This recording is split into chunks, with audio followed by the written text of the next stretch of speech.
नमस्कार दोस्तों, आज अपन ITR 1 भरेंगे।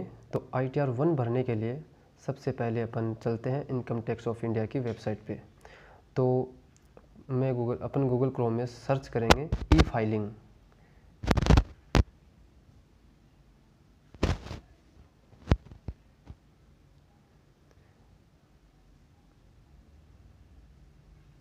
ई फाइलिंग लिख के सर्च करेंगे तो ये पेज खुलेगा। इसमें सबसे ऊपर वाला लिंक है, उस पर क्लिक करना है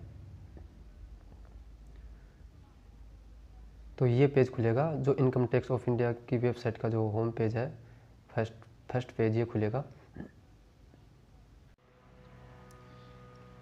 अब मैं आपको बता दूं, यदि आपने इनकम टैक्स ऑफ इंडिया की वेबसाइट पे पहले से रजिस्ट्रेशन नहीं किया है, यानी कि आप पहली बार ITR भर रहे हैं, तो सबसे पहले आपको इनकम टैक्स ऑफ इंडिया की वेबसाइट पे रजिस्टर करना पड़ेगा।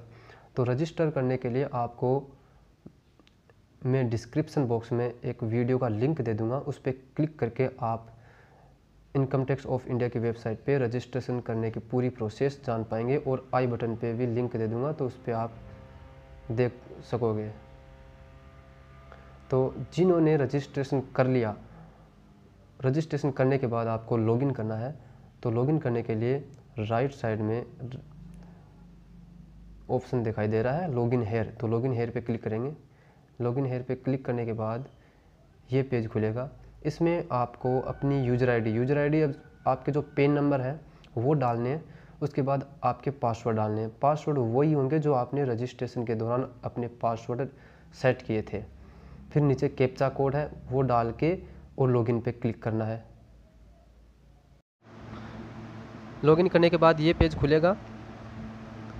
तो ITR के 7 फॉर्म होते हैं, ITR 1, ITR 2, 3, 4, 5, 6, 7 7 फॉर्म होते हैं।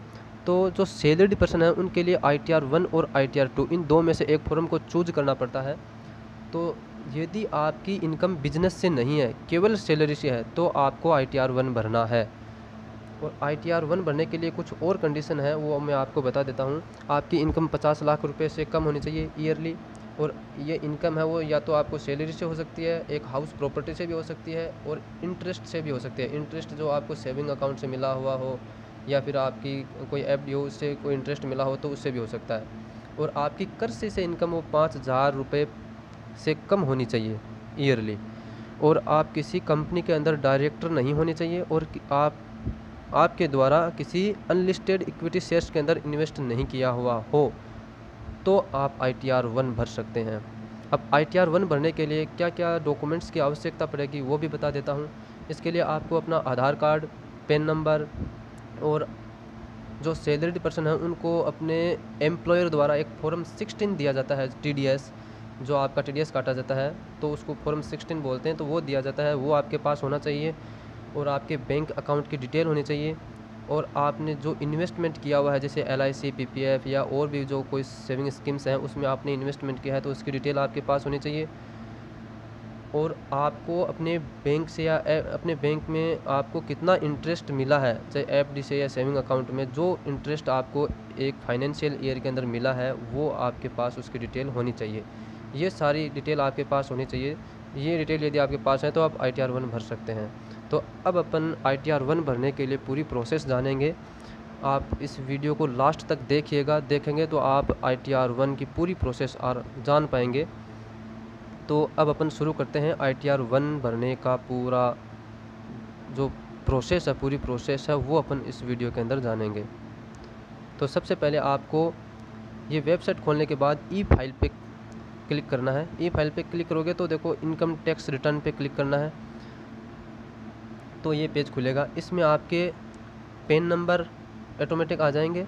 असेसमेंट ईयर, अब जैसे असेसमेंट अपन फाइनेंशियल ईयर 2019-20 का भी ITR भर रहे हैं, तो इसका असेसमेंट ईयर होगा 2020-21। तो इस पर क्लिक करना है, असेसमेंट ईयर 2020-21। और ITR फॉर्म नंबर, अपन सैलरीड पर्सन के लिए भर रहे हैं तो ITR 1 सेलेक्ट करेंगे।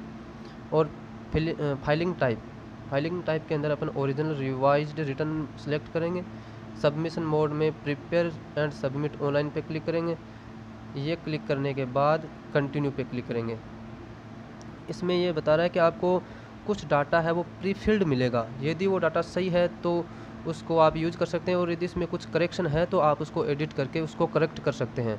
तो अपन चेक मार्क पे क्लिक करेंगे और कंटिन्यू पे क्लिक करेंगे। ये आपका ITR 1 का फॉर्म ओपन हो गया है। इसमें कुछ टैब है, जैसे ये देखो ये टैब दे रखी हैं। ये टैब अपन को सारी भरनी है, हालांकि इसमें ज़्यादा डिटेल नहीं आती, केवल तीसरी टैब है ये ज़्यादा इंपॉर्टेंट है। अब जैसे पहला टैब है, ये इसमें केवल इंस्ट्रक्शन दे रखे हैं, आप चाहें तो इनको पढ़ सकते हैं। और इसके बाद अपन नेक्स्ट पे जाएंगे, तो नेक्स्ट वाले बटन पे क्लिक करेंगे तो ये पेज खुलेगा। इस पेज में आपका कुछ डाटा प्री फिल्ड होगा, जो अपने आप भरा हुआ होगा, जो आपने रजिस्ट्रेशन किया है। आपके पेन नंबर से, आधार नंबर से कुछ डाटा है वो ऑटोमेटिक ही कैप्चर कर लेगा। तो जो डाटा सही है उसको सही ऐसा कैसा रहने देना है, और उसमें आप कुछ डाटा यदि ऐसा आपको लगता है कि इसमें कुछ करेक्शन करने की गुंजाइश है तो आप करेक्शन कर सकते हैं। तो इसमें आप सिंपली आपकी डिटेल होगी, तो आप एक बार डिटेल अपनी चेक कर लीजिए कि कुछ इनकरेक्ट तो नहीं है। यदि इनकरेक्ट है तो उसको करेक्ट कर दीजिए। ऊपर डाटा चेक करने के बाद नीचे आते हैं तो यहाँ पे ऑप्शन आ रहा है नेचर ऑफ एम्प्लॉयमेंट। तो आप यदि government employ, central government employ हैं तो इसको सिलेक्ट करना है, स्टेट गवर्नमेंट के एम्प्लॉय हैं तो स्टेट गवर्नमेंट को सिलेक्ट करना है, और यदि आप पब्लिक सेक्टर के अंदर या फिर प्राइवेट जॉब करते हैं तो अदर्स के ऊपर क्लिक करना है। तो ये स्टेट गवर्नमेंट सर्वेंट हैं तो इस पर क्लिक कर देते हैं। अब यदि आप जो असेसमेंट ईयर 2020-21 है, इसके अंदर ITR भरने की लास्ट डेट दे रखी है 30 नवंबर। तो 30 नवंबर से पहले यदि आप इस फॉर्म को भर रहे हैं तो इस ऑप्शन में आपको 139(1) ऑन और बिफोर ड्यू डेट ये सिलेक्ट करना है। और यदि आप 30 नवंबर के बाद फॉर्म को भरेंगे तो इसको आपको after condition of the delay ये भरना है। इसके बाद ये नीचे आता है, नीचे देखते हैं। इसमें देखो ये है कि इसमें 3 कंडीशन दे रखी हैं। यदि पहली कंडीशन क्या है, हैव यू डिपॉजिटेड अमाउंट और aggregate of amount exceeding Rs 1 crore in 1 और more current account during the previous year. आपने पिछले ईयर में यदि आपके करंट अकाउंट के अंदर 1 करोड़ रुपए का ट्रांजैक्शन हुआ है तो आपको इस पर यस करना है। दूसरी कंडीशन है कि आप कोई फॉरेन टूर के अंदर गए हों और उसमें 2 लाख रुपए आपने खर्च किए हों तो इस पर यस करना है, नहीं किया तो नो करना है। और तीसरा है कि आपके किसी एक फाइनेंशियल ईयर के अंदर, मतलब पिछले फाइनेंशियल ईयर के अंदर आपका बिजली का बिल यदि ईयरली 1 लाख रुपए का आया है तो इसको आपको सेलेक्ट करना है। इन तीनों में से यदि कोई भी एक कंडीशन आप पे लागू होती है तो यहाँ पे जो सबसे ऊपर वाला ऑप्शन है उसमें येस करना है, और तीनों में से जो कंडीशन लागू होती है उसके सामने येस कर देना है, और नहीं है तो नो कर देना है। तो मेरे ये तीनों कंडीशन लागू नहीं है तो मैं इसको नो कर देता हूँ ऊपर ही, तो ये नीचे वाले तीनों ऑप्शन हैं वो फ्रीज हो जाएंगे।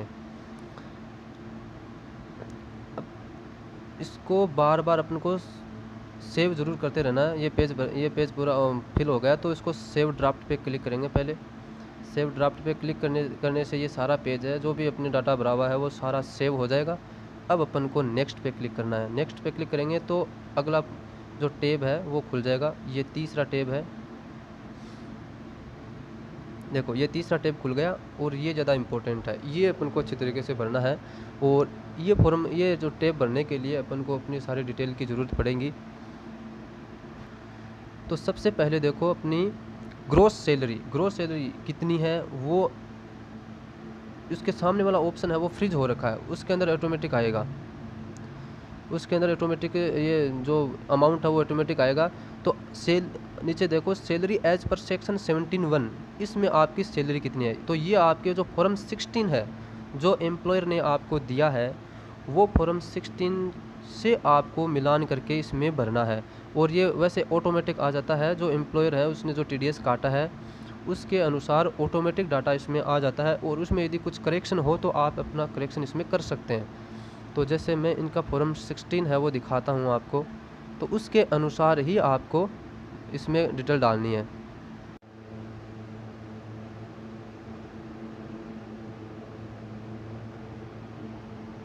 देखो ये फॉर्म 16 है राइट साइड में। तो इस फॉर्म 16 में जो पार्ट ए है वो अपने काम नहीं आएगा, इसमें इसका पार्ट बी अपन निकालेंगे। पार्ट बी से डिटेल अपन को भरनी पड़ेंगे। तो लेफ्ट साइड में देखिए सैलरी एज पर सेक्शन 17(1), आपकी 17(1) सेक्शन के अंदर सैलरी कितनी दिखा रखी है आपके टीडीएस में। तो देखो आपके टीडीएस है जो राइट साइड में आपका टीडीएस है और लेफ्ट साइड में अपन जो फॉर्म भर रहे हैं ऑनलाइन वो है। तो राइट साइड में देखिए आपके पास जो ग्रोस सैलरी है, इसमें देखो सैलरी एज पर सेक्शन आपकी सैलरी कितनी है वो सैलरी की डिटेल अपन को भरनी है।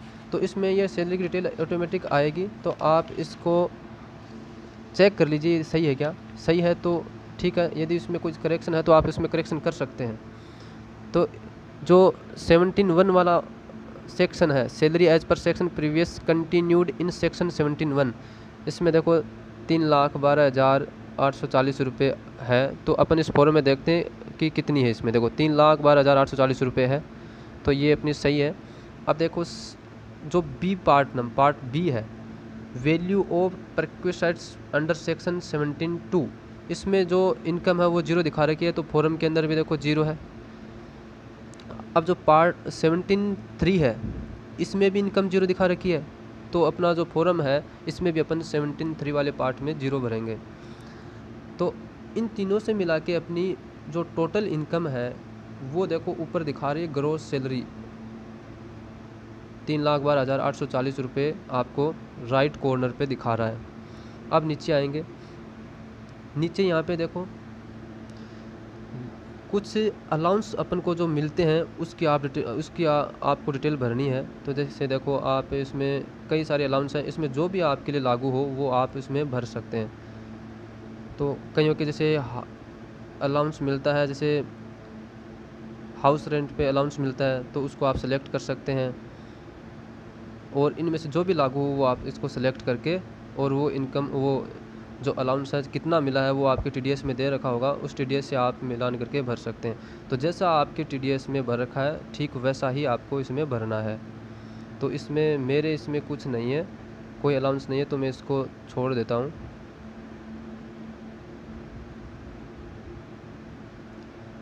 अब नीचे आते हैं नेट सैलरी। देखो नेट सैलरी दिखा रखा 3,12,840 रुपये। स्टैंडर्ड डिडक्शन 50,000 का अपने टीडीएस में दे रखा है, तो 50,000 वैसे ऑटोमेटिक आ जाता है इसमें। फिर नीचे है एंटरटेनमेंट अलाउंस। तो ये फॉर्म 16 में देखते हैं अपने एंटरटेनमेंट अलाउंस कितना। देखो एंटरटेनमेंट अलाउंस 0 है, तो ये इसके अंदर फॉर्म के अंदर भी अपन एंटरटेनमेंट अलाउंस 0 भर देंगे। फिर प्रोफेशनल टैक्स अंडर सेक्शन 16(3), तो इसमें भी ये जो टीडीएस है इसके अंदर 0 दिखा रखा है, तो ये भी इसके अंदर 0 ही रहेगा। तो अब नीचे देखते हैं income chargeable under the head salaries 3 to 4। तो इसमें जो इनकम जो चार्जेबल है वो कितनी बनती है अपनी 2,62,840 रुपये ये मिलती है। तो अपन इसके अंदर टीडीएस के अंदर मिलान कर लेते हैं, इसमें इतनी आ रही है बराबर आनी चाहिए। देखो ये 2,62,840 रुपये टीडीएस में भी सेम आ रहे हैं। ये लगातार मिलाते जाना है, मैच करना चाहिए पूरा। तो सबसे पहले अपन जो टीडीएस में जो दे रखा है ठीक वैसा का वैसा ही इसमें भरेंगे। फिर नीचे आते हैं B2 पार्ट में। इसमें है टाइप ऑफ हाउस प्रॉपर्टी। ये मतलब इसमें हाउस प्रॉपर्टी से जो आपको इनकम हुई है उसकी डिटेल देनी है। तो इसमें से जो पहला ऑप्शन दे रखा है ग्रोस रेंट रिसीवेबल और लेटेबल वैल्यू ड्यूरिंग द ईयर। आपके कोई फाइनेंशियल ईयर में जो रेंट आपको मिला है, मकान किराया मिला है, वो आपको इसमें मिला है तो भरना है। फिर tax paid to local authority annual value 30% of annual value interest payable on borrowed capital. ये इनमें जो भी आपके लिए लागू हो वो आप इसमें भर सकते हो। तो ये इनके कोई कुछ लागू नहीं है ये हाउस प्रॉपर्टी वाला, तो इसको छोड़ देते हैं। फिर नीचे आते हैं इनकम फ्रॉम अदर सोर्सेज। ये तो इनकम फ्रॉम अदर सोर्सेज है, ये अपन को इनकम भरनी है कि आप अदर सोर्सेज से कितनी इनकम है अपने। तो जो सेविंग बैंक अकाउंट है उसका जो इंटरेस्ट मिलता है उस पर ये सबको मिलता है अकाउंट में, तो इस पर सेलेक्ट करना है। और आपको अपने सेविंग बैंक अकाउंट में पिछले साल कितना आपको इंटरेस्ट मिला है वो इसमें भरना है, लेकिन ये हम बाद में भरेंगे। पहले अपन टीडीएस में जो दे रखा है वो पहले भरेंगे, ताकि मैच कर लेंगे कि सही आ रहा है कि नहीं आ रहा। तो फिर नीचे आते हैं जो अपन को एग्जम्पशंस और रिडक्शन मिलते हैं 18C के अंदर, तो वो अपन देखते हैं। तो इसमें मेरे 80C के अंदर जैसे इसमें 220 रुपये का जो डिडक्शन है वो दे रखा है। तो इन्होंने अपने एम्प्लॉयर को जितनी डिटेल बताई है उतनी ही डिटेल TDS में दे रखी है। जैसे आपने मान लो कि LIC या PPF में कुछ इन्वेस्टमेंट कर रखा हो, उसका डिडक्शन मिलता है 80C के अंदर, 80C के अंदर उसका डिडक्शन मिलता है। और वो डिटेल आपने अपने एम्प्लॉयर को नहीं बताई है तो एम्प्लॉयर उसका अपने TDS में नहीं भरेगा उसको। तो यदि आपने उसका क्लैरिफिकेशन अपने एम्प्लॉयर को नहीं दिया है तो आप मैन्युअली आप यहाँ भर सकते हैं, उसका क्लेम उठा सकते हैं। तो अभी पहले अपन जो TDS में जो दे रखा है ठीक वैसा ही भरेंगे, बाद में जो एक्स्ट्रा जो चीज़ें हैं वो बाद में भरेंगे। फिर 80CC payment in respect pension fund, नीचे 80CC D1B और 80CC D2, ये चीज़ें आती हैं NPS की, NPS से संबंधित हैं। जो जिन्होंने NPS में अपना कंट्रीब्यूशन किया है उनकी डिटेल भरनी है। तो 80CC D1 है, ये इसके अंदर आता है कि गवर्नमेंट ने आपके NPS में कितने रुपए जमा करवाए हैं। तो अपन फॉर्म 16 के अंदर देखते हैं कि एम्प्लॉयर ने NPS में कितने रुपए जमा कराए हैं। तो फॉर्म 16 के अंदर अपना 80CC D1 के अंदर 28,440 रुपये दिखा रखे हैं। तो ये के रुपये अपन को डालने हैं इस फॉर्म के अंदर। देख लो फॉर्म 80CC D1 के अंदर 28,440 रुपये ऑटोमेटिक आ रहे हैं। फिर 80CC D2 में फॉर्म 16 में देखते हैं कितना भरा हुआ है। तो इसमें देखिए 28,440 रुपये हैं। तो ये रुपये इसमें आएंगे अपने फॉर्म के अंदर, ये ऑटोमेटिक आ जाएंगे। 28,440 रुपये इसमें भी ये आ गए। फिर 80D के अंदर जो डिडक्शन मिलता है हेल्थ इंश्योरेंस का, यदि आपने हेल्थ इंश्योरेंस करवा रखी है तो उसका आप क्लेम उठा सकते हैं। तो उसका क्लेम उठाने के लिए आपको जो 80D के अंदर जो रेड कलर में जो दे रखा है उस पर क्लिक करना है, रेड कलर वाला लाइन पे क्लिक करना है। तो आपको एक नया टैब खुलेगा, उसमें आपको अपने इंश्योरेंस की डिटेल भरनी है, उसमें डिटेल भर के आप अपने इंश्योरेंस का क्लेम उठा सकते हैं। फिर 80DD भी, ये मेडिकल ट्रीटमेंट पे यदि आपने कुछ खर्च किया है तो 80DDB के अंदर आप इसमें लाभ उठा सकते हैं। फिर 80E interest on loan taker for higher education, यदि आपने एजुकेशन लोन ले रखा है उस पर आपने इंटरेस्ट चुकाया है तो उसका भी आप यहाँ पे डिडक्शन ले सकते हैं 80E के अंदर। फिर 80EE, इसमें आप यदि कोई हाउस प्रॉपर्टी है उस पर कोई लोन ले रखा है तो उस पर आप उसके ब्याज पे आप यहाँ पे डिडक्शन ले सकते हैं। फिर 80EEA deduction in respect of interest on loan taker for certain house property. फिर 80EEB, इनमें आपको जो भी लागू हो उसमें आप अपना डिडक्शन ले सकते हैं। 80G, फिर 80GG और फिर 80GGC, यदि आपने किसी पॉलिटिकल पार्टी को कोई डोनेशन दिया है तो आप 80GGC के अंदर आप उसका क्लेम उठा सकते हैं। फिर 80TTA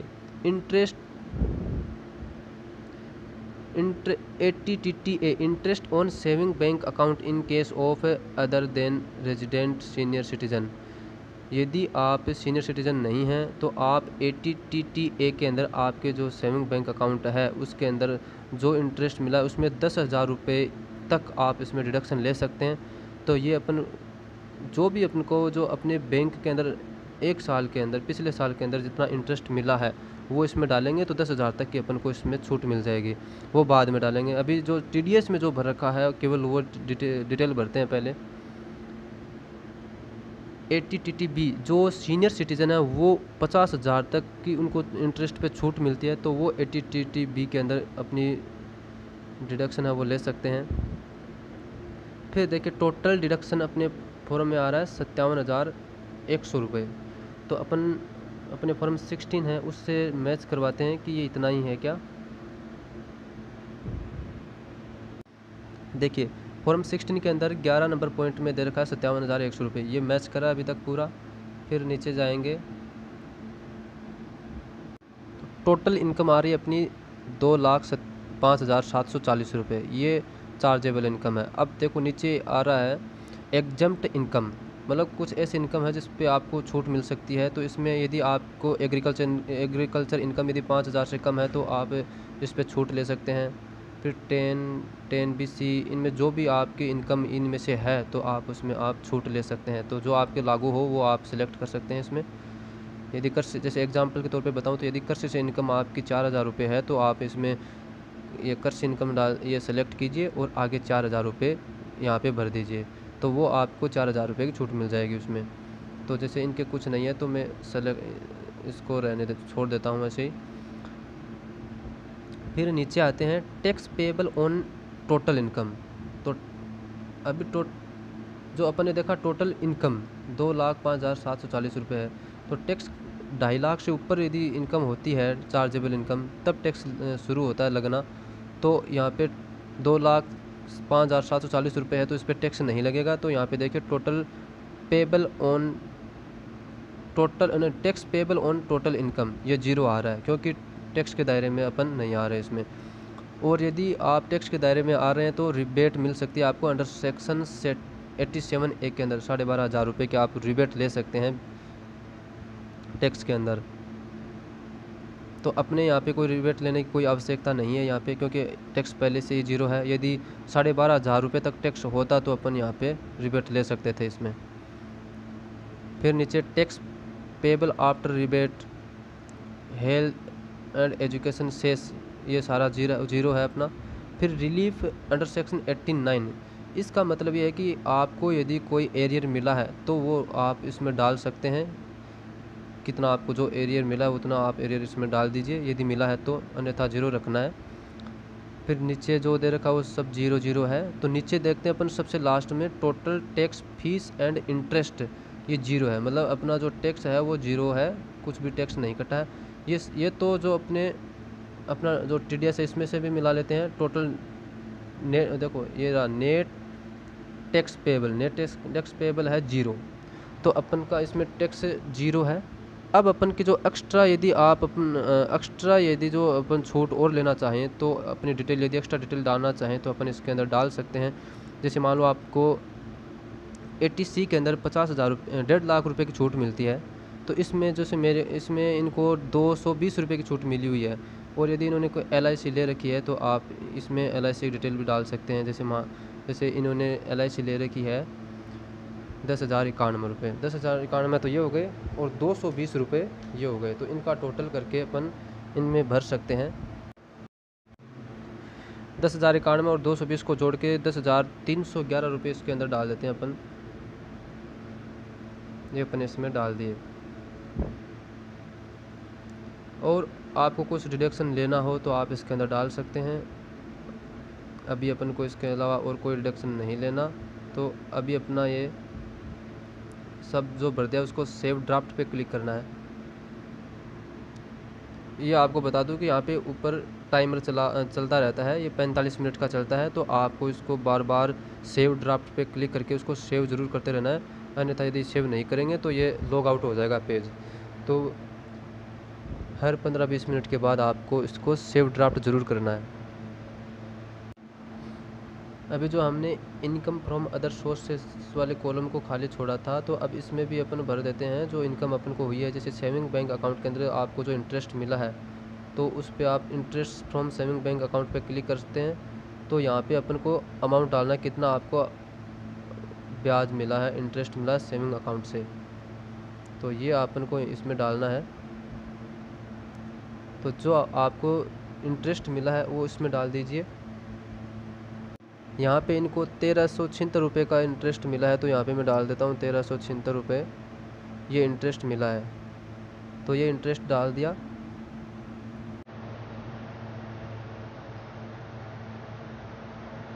फ्रेंड्स अपन जैसे इंटरेस्ट फ्रॉम सेविंग अकाउंट जो अपन को सेविंग बैंक अकाउंट से जो इंटरेस्ट मिला है उस पर अपन 10,000 रुपये तक छूट ले सकते हैं। तो जैसे अपन यहाँ पे 1,376 रुपये भरे हैं जो इंटरेस्ट के, तो अपन इसकी छूट ले सकते हैं। नीचे यहाँ पे एक ऑप्शन है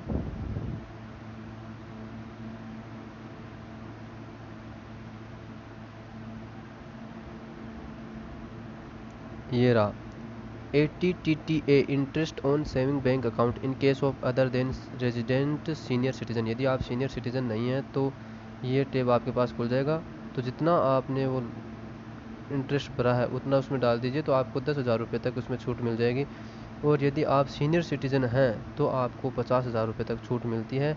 तो सीनियर सिटीज़न के लिए 80 TTB सेक्शन है उसके अंदर छूट मिलती है, और जो सीनियर सिटीज़न नहीं है, जो 60 साल से कम उम्र के व्यक्ति हैं, उनके लिए 80 TTA के अंदर छूट मिलती है 10,000 रुपये तक। तो आपने जो बैंक अकाउंट का इंटरेस्ट भरा है वो डाल दीजिए यहाँ पे। जैसे अपन यहाँ पे 1376 रुपये डाले हैं, तो ये अपन को यहाँ पे डाल देने हैं 1376 रुपये।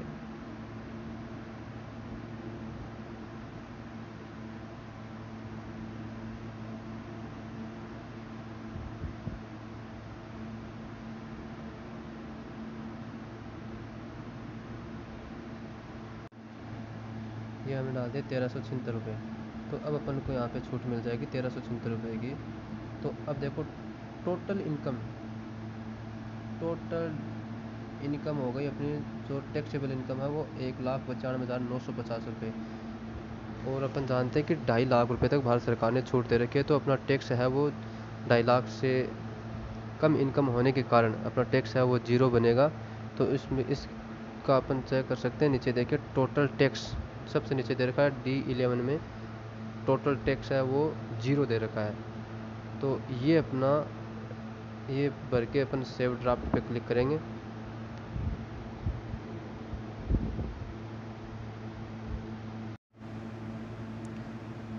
अब ये जब भर दिया तो इसके बाद नेक्स्ट स्टेप पे अपन जाते हैं टैक्स डिटेल वाला ऑप्शन पे खोल जाएंगे। तो इसमें देखेंगे कि अपने देखो इसमें डिटेल दिखा रखे टैक्स की, टैक्स डिडक्शन अकाउंट नंबर, क्योंकि अपन का कोई टैक्स कटा ही नहीं तो इसके ये सारा नील आएगा।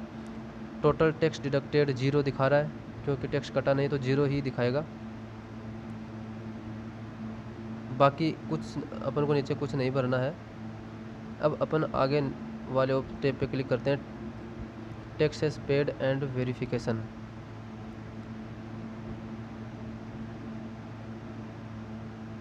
तो इसमें आप मिलान कर सकते हैं टोटल एडवांस टैक्स पेड, आपने कितना टैक्स दिया है, जीरो दिया है, जीरो इसमें आ रहा है, बिल्कुल सही है। Total self assessment tax paid ये भी जीरो है। Total TDS claimed zero, total TCS claimed zero. अपना न तो कोई रिफ़ंड बन रहा है न कोई टैक्स लग रहा है, तो सारा जीरो आ रखा है, रिफ़ंड भी जीरो है। अब यहाँ पे अपन को अपने बैंक अकाउंट की डिटेल डालनी है नीचे। तो ये अपने जो भी आपका जो बैंक अकाउंट है उसकी डिटेल भरनी है आपको। यदि आपने पहले ITR भरी है तो बैंक अकाउंट की डिटेल है वो ऑटोमेटिक आ जाएगी, और यदि आप फर्स्ट टाइम भर रहे हैं तो ये डिटेल आपको भरनी पड़ेगी। यदि आपका एक बैंक अकाउंट है तो एक बैंक अकाउंट ऐड कर दीजिए, 2 है तो 2 कर दीजिए, 3 है तो तीनों कर दीजिए, जितने आपके अकाउंट है वो आपको ऐड करने हैं। और लास्ट में ये दे रखा है select account for refund credit. यदि आपका कोई कुछ रिफ़ंड है, आपको कुछ रिफ़ंड मिलना है, तो आप ये रिफ़ंड कौन से अकाउंट में चाहते हैं तो उस अकाउंट के सामने आप क्लिक कर सकते हैं। उसके बाद नीचे आते हैं तो नीचे यहाँ पे आपका नाम, पिताजी का नाम आ जाएगा। उसके बाद आप खुद अपना ITR भर रहे हैं तो सेल्फ पे क्लिक कर दीजिए, फिर यहाँ पे प्लेस दे दीजिए। प्लेस आप कहाँ से भर रहे हैं आप अपना प्लेस लिख दीजिए यहाँ पे। ये सारी डिटेल भरने के बाद आपको अपना जो फॉर्म है उसको E-वेरीफाई करना पड़ता है। तो E-वेरीफाई करने के लिए आपके पास 3 ऑप्शन है। देखिए यहाँ पे 3 ऑप्शन दिखा रखे हैं। पहला है आई वुड लाइक टू E-वेरीफाई, आप E-वेरीफाई कर सकते हैं। इसके लिए आपके पास आधार या बैंक अकाउंट या नेट बैंकिंग होनी आवश्यक है, तो उससे आप अपने E-वेरीफाई कर सकते हैं। यदि तुरंत करना चाहें तो पहले वाले ऑप्शन पे क्लिक करना है, और अभी इसको आप सेव करके और सेव करने के बाद यदि आप इसको वेरीफाई करना चाहें तो आप इसको बाद में भी कर सकते हैं। और तीसरा तरीका है, यदि आप E-वेरीफाई नहीं करके आप इसका प्रिंट आउट लेकर उसको यदि आप जो दिए गए एड्रेस है इस पर भेजेंगे तो इससे भी आपका E-वेरीफाई हो जाएगा। तो E-वेरीफाई करने के लिए सेकंड नंबर वाले ऑप्शन पे क्लिक कर दीजिए, और फिर सेव ड्राफ्ट पे अभी क्लिक कर दीजिए। अभी मैं आपको बता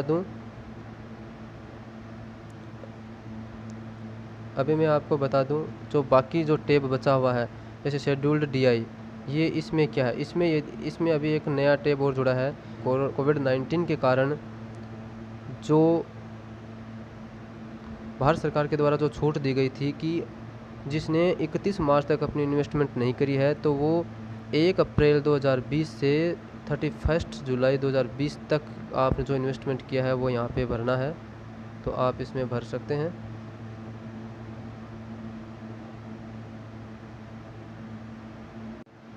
यदि आपने हेल्थ इंश्योरेंस करवा रखी है तो उसकी डिटेल आप दे सकते हैं शेड्यूल्ड 80D के अंदर।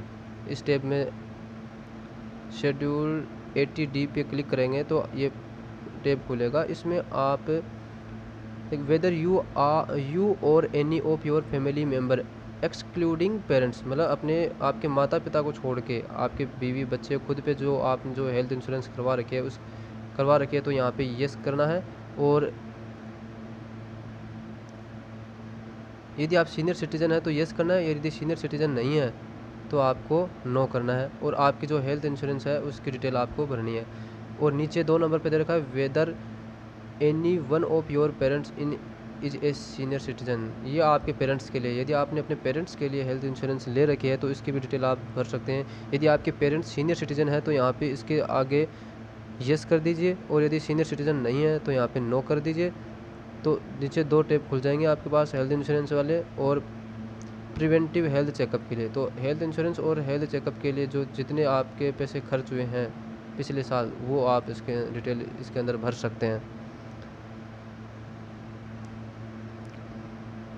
फिर आगे शेड्यूल 80G में क्या है, 80G में यदि आपने कुछ डोनेशन किया है जैसे कोविड-19 के अंदर यदि आपने कुछ डोनेशन किया है तो इसकी डिटेल आप यहाँ भर सकते हैं। डोनेशन की 3 टाइप होती हैं, टाइप ए, बी और सी।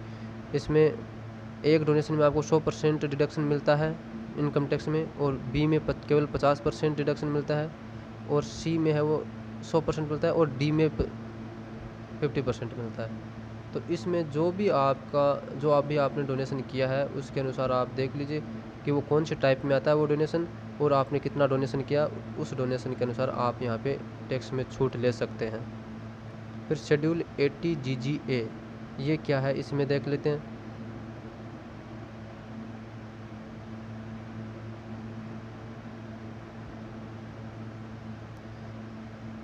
ये सारा भरने के बाद अपन को क्लिक करना है प्रीव्यू एंड सबमिट पे। प्रीव्यू एंड सबमिट पे क्लिक करोगे तो ये फॉर्म है वो सेव हो जाएगा। ये फॉर्म भरने के बाद अभी अपन प्रीव्यू एंड सबमिट पे क्लिक करेंगे। सबमिट में क्लिक करने के बाद ये फॉर्म अपने पास खुलेगा। आप अपने फॉर्म चेक कर लीजिए एक बार कि सही है क्या। सही है तो उसको ई वेरीफाई कर दीजिए, और यदि कुछ करेक्शन है तो इसको वापस उसको करेक्ट कर दीजिए। तो ई वेरीफाई अपन इसी वीडियो में करेंगे आगे। अब अपन फॉर्म को सबमिट कर देते हैं, तो सबमिट पे क्लिक करेंगे। सबमिट पे क्लिक करेंगे तो आएगा you have not e verified. अपन को ई वेरीफाई करना है तो ई वेरीफाई के बटन पे क्लिक करेंगे। तो ये अपन की ITR 1 भरी हुई है, तो इसको अपन ई वेरीफाई करेंगे। तो जो रेड कलर में ई वेरीफाई लिखा हुआ है इस पर क्लिक करेंगे। ई वेरीफाई पे क्लिक करने के बाद ये खुलेगा। अब अपने के पास 3 ऑप्शन है। I already have an EVC to e verify my return data, applicable only for those who have generated EVC except Aadhaar. एक तो आधार के द्वारा आप ई वेरीफाई कर सकते हैं, और I would like to use Aadhaar OTP to e verify my return. ये ऑप्शन 3 है, इस पर क्लिक करेंगे। अपने आधार के द्वारा अपन OTP आएगा उससे भी ई वेरीफाई करेंगे।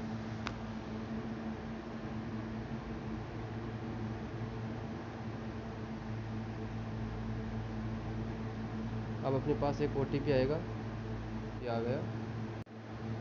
OTP डाल दिए मैंने। अब आई एग्री वाले पे चेक बॉक्स पे चेक करेंगे, टिक मार्क करेंगे, फिर सबमिट पे क्लिक कर देंगे। ये देखो ये आ गया ई वेरिफिकेशन रिक्वेस्ट सबमिटेड सक्सेसफुली। अपनी जो ई वेरिफिकेशन की जो रिक्वेस्ट थी वो सक्सेसफुली सबमिट हो गई है। इस प्रकार अपन अपना ITR 1 का फॉर्म भर सकते हैं। तो वीडियो कैसा लगा, अच्छा लगा तो ज़रूर लाइक करें, अपने दोस्तों के साथ शेयर करें। वीडियो देखने के लिए बहुत बहुत धन्यवाद।